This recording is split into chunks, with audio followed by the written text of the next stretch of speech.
Arizona's most wanted on just one station. Tonight, there could be new hope for solving a 20-year-old cold case involving the death of an ASU student.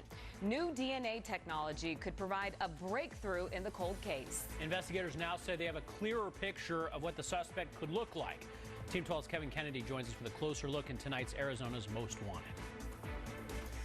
The future looked bright for Fiona Yu. She was preparing for her senior year at ASU. The accounting major was set to become the first person in her family to graduate college until an intruder stole her dream, leaving a family in shock and investigators baffled.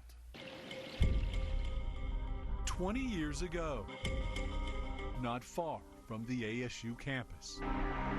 Inside this Tempe apartment, 21-year-old Fiona Yu was raped and murdered. A crime that has gone unsolved, an attack that still haunts. I remember my mom yelling. She just cried and she yelled, and you know, that was 20 years ago, but I can still remember. Police believe Fiona rode her bike home, walked inside, and was ambushed. Her attacker already there, waiting.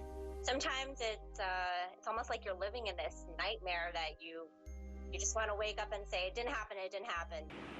Detectives have tracked leads, collected clues, including DNA, forensic evidence that may now prove critical. This is, I think, the first time where I've actually felt a little bit more hopeful, because there's actually something I can see that I think might lead to closure. What Samantha can see is not easy to look at. Investigators using phenotyping to create a computer-generated replica of the suspect. That was pretty difficult, and it brought back a lot of memories and a little bit of tears. But now, for the first time in 2 decades, detectives have a potential suspect. His own DNA is the witness police never had.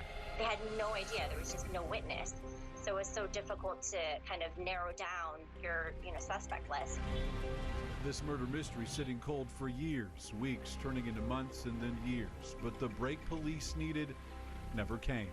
Maybe now, 20 years later, the question who killed Fiona Yu will finally be answered. If you think you know someone who looks like the sketch, you are urged to call Silent Witness at 480-WITNESS. Samantha spent part of the day at a church, lighting a candle and saying a prayer for her sister. Kevin Kennedy, 12 News.